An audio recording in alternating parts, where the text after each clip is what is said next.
What you're looking at are the Motone Customs up and over handlebar risers, made specifically for the Royal Enfield Interceptor 650.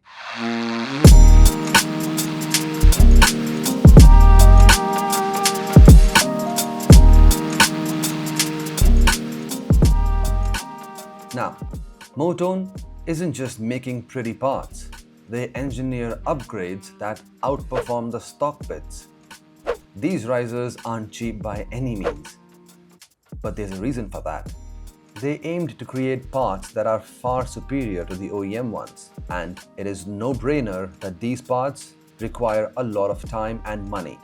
Hence, these parts are not cheap, as they are engineered to be better, safer, and designed to blend in with the original design.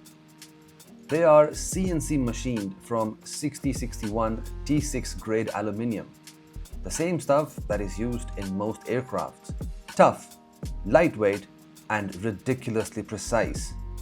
Paired with stainless steel fasteners, they're basically mechanical art. And for me, these are hands down the best looking risers that actually fit the Interceptor. Let me show you how to install them.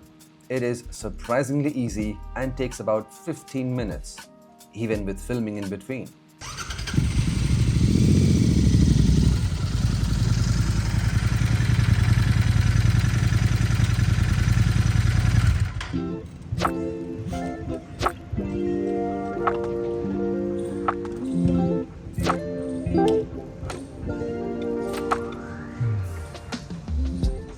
First, you'll need to remove your handlebar.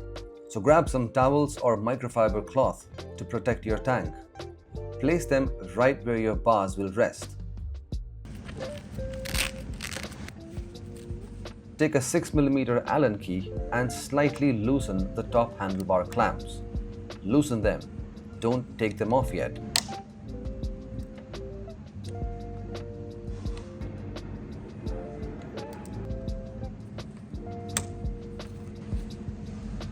Now, grab a 14mm socket and loosen the bolts underneath the top yoke.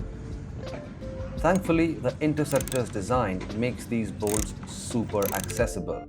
Just turn the handlebar full left or right and you'll spot them easily.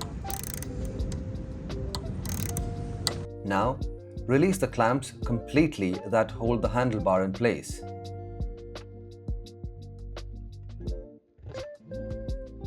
Carefully remove it and place it on the pile of microfiber cloth on the tank.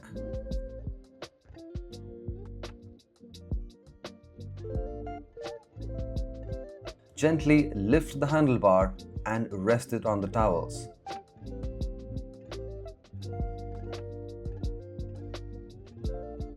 Then, fully remove the securing bolts from underneath the yoke.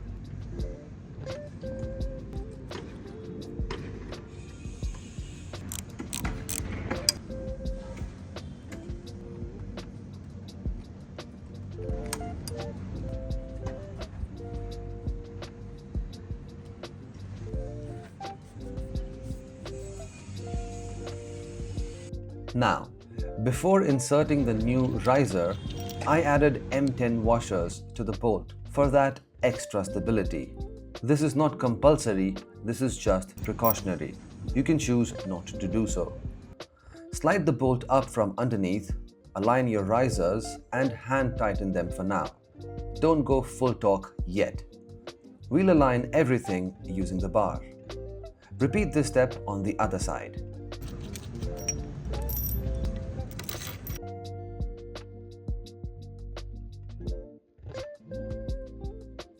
And once you're done, refit the handlebars. These clamps are engineered for a snug fit, so the serrations on your bars will bite in nicely. Insert your bolts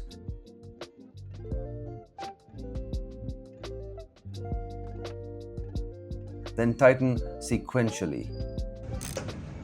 Now, it is very important to make sure that the gaps between the top and the bottom clamp are even on both sides.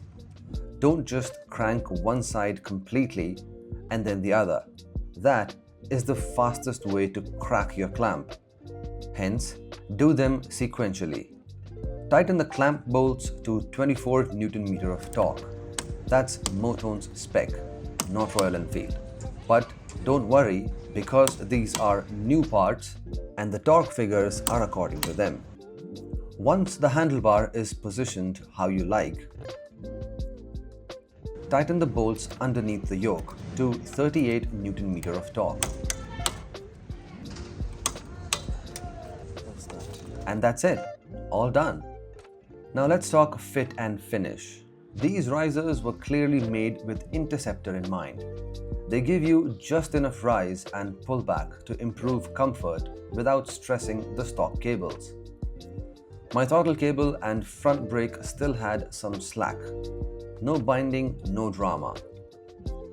However, if your electrical cables feel tight, there's usually a little extra play inside the headlamp housing. You can gently tease out about ½ an inch. It works just fine.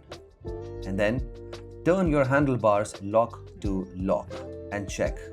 If nothing's pulling tight, you're good to go. Pro tip, turn your handlebar lock to lock with the ignition on.